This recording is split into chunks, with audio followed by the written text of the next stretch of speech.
श्रीशैले दयावात्रं दीपत्यादिगुणान्धवं यतीन्द्रप्रवणं वन्दे रम्मजामाधरं मुनिं लक्ष्मीनाथसमारम्भां नाथयामुनमद्भयाम् अस्मदाचार्यपर्यन्तां वन्दे गुरुपरम्परां भक्तामृतं विश्वजानूनमोदनं सर्वार्थं श्रीषडगोपवाङ्मयं सहस्रसाहोपनिषत्समागमं नमाम्यहं திராவிடவேதசாகரம். திருவழுதினாடென்றும் தென்குருகூரென்றும் மறுவினியவன் பொருணல் என்றும் அருமறைகளந்தாதி செய்தான் அடியினையே எப்பொழுதும் சிந்தியாய் நெஞ்சே தெளிந்து ஏத்த பெருங்கீர்த்தி ராமானுஜ முனிதன் வாய்த்த மலர்பாதம் வணங்குகின்றேன். ஆய்த்த பெருஞ்சீரார் சடகோபன் செந்தமிழ் வேதம் தரிக்கும் பெறாத உள்ளம் பெற. எம்பெருமான் திருவுருளாலே ஆச்சாரியன் அனுக்கிரகத்தாலே கடந்த பல தினங்களாக நம்மாழ்வார் அருளிச் செய்த திருவாய்மொழியினை நாம் அனுபவித்து வருகிறோம்.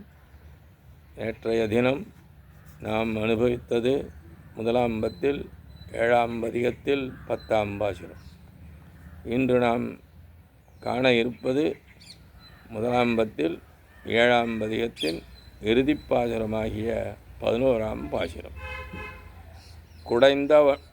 குடைந்து வண்டுண்ணும் துழாய் முடியானை அமைந்ததென் குருகூர் சடகோபன் விடைத்த சொல் தொடை 1010 உடைத்து நோய்களை ஓடுவிக்குமே. குடைந்து வண்டுண்ணும் துழாய் முடியானை அடைந்த தென் குருகூர் சடகோபன் மிடைந்த சொல் தொடை 1010 உடைந்து நோய்களை ஓடுவிக்குமே.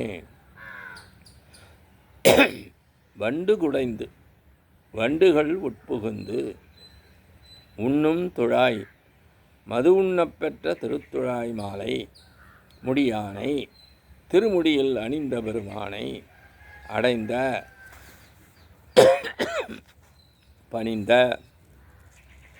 தென்குருகூர் சடகோபன் திருநகரியில் அவதரித்த ஆழ்வாருடைய மிடைந்த சொல் தொடை 1000 நெருங்கின சொல்மாலையாகிய 1000னுள்ளே 10 இந்த 10 திருவாய்மொழியினை நோய்களை ஒடுவிக்குமே.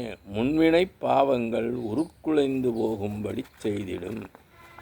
இந்த 10 பாசுரங்களை ஒருவர் அனுபவித்தால் கற்றால் அவருடைய முன்வினை பாவங்கள் அனைத்துமே அழிந்து போய்விடும் என்கின்றார் ஆழ்வார்.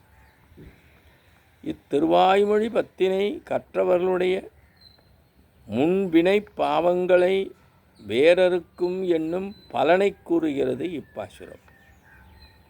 வண்டுகள் உட்புகுந்து தங்கியிருந்து அளவுக்கு மிகுதியாகிய தேனை பருகி துளசி மாலை அணிந்த முடியுடைய எம்பெருமான் குறித்து திருநகரியில் அவதரித்த ஆழ்வார் உளம்பணிந்து அருளிச் செய்த சொற்பொழிவு ஆய்ந்த 1000ல் இந்த 10 திருவாய்மொழி கற்றவர்களின் முன் பாவங்கள் உருக்குலைந்து ஓடிவிடும் என்று பலன் சொல்லி தலை கட்டுகிறார் ஆழ்வார் இப்பாசுரத்தில்.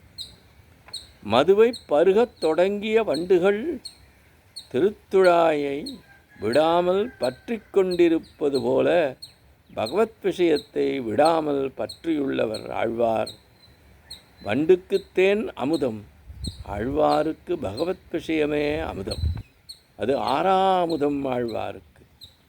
இவர் பாசுரத்தில் அமைக்கும் சொற்கள் அனைத்தும் பகவத் பிரேமை காரணமான அன்பினால் வெளிப்பட்டவை என்ற போதிலும் அவை இவரிடம் நம்மை இந்த இடத்திலே இட்டு சொற்களால் நாங்களும் கைங்கரியம் செய்தபடி எங்களை ஆக்க வேண்டும் என்று ஒவ்வொரு பதமும் போட்டி போட்டபடி அவருடைய உள்ளத்திலே வந்தன என்று மிடைந்த சொற்றடை என்ற பதத்திற்கு பொருள் கூறுவார் பெரியோர்கள். இப்பாசுரத்திலே இப்பதிகத்திலே முதல் பாசுரத்திலே கேவலர்களை நிந்தித்தார். இரண்டாம் பாசுரத்தில் மற்ற பயன் கருதாமல் உள்ளவர்களிடம் அவன் இருக்கும் விதத்தை உரைத்தார். மூன்றாம் பாசுரத்திலே இந்த இரண்டு விதமான மனிதர்களில் நீர் யார் என்ற கேள்விக்கு உன்னை அனுபவித்து நிற்க எனது விரோதிகள் கழியப்பெற்றவன் என்றார். நான்காம் பாசுரத்தில் என்னை இந்த அளவு செய்தவனை என்ன காரணம் காண்பித்து நான் அகலுவேன் என்றார். ஐந்தாம் பாசுரத்திலே திருவாய்ப்பாடியில் உள்ள இடைப்பெண்கள் கிருஷ்ணனை விடத் துணிந்தால் அல்லவோ நான் சர்வேஸ்வரனை விடத் துணிவேன் என்றார். ஆறாம் பாசுரத்தில் அவன் உம்மை விட்டால் என்ன செய்வீர் என்பதற்கு அவன் போக்கை இசையமாட்டேன் என்றார். ஏழாம் பாசுரத்திலே நீர் அவனை விட்டால் என்ன செய்வீர் என்று கேட்க அவன் என்னை போக விடமாட்டேன் என்றார். எட்டாம் பாசுரத்திலே இந்த நாள் வரை சம்சாரத்தில் போகவிட்டானே உம்மை என்றதற்கு நப்பின்னை பிராட்டியை புருஷாகாரமாக பற்றிய என்னை அவனால் கைவிட முடியாது என்றார். ஒன்பதாம் பாசுரத்திலே இத்தனை பேச்சியதற்கு ஒரே நீராக கலந்த பொருளை யாராலும் பிரிக்க இயலாது என்றார். பத்தாம் பாசுரத்திலே அவன் திருக்கல்யாண குணங்களை அனைத்து காலங்களிலும் அனுபவித்தொடி இருப்பேன் என்றார். இறுதியாக இத்திருவாய்மொழியை கற்பவர்களுக்கு கிடைக்கும் பலன்களை கூறி இப்பதிகத்தினை நிறைவு செய்தார் ஆழ்வார். இத்தோடு இன்றைய காணொளி நிறைவு செய்கின்றோம். எம்பெருமான் திருவடிகளே சரணம். நம்மாழ்வார் திருவடிகளே சரணம். எம்பார் திருவடிகளே சரணம்.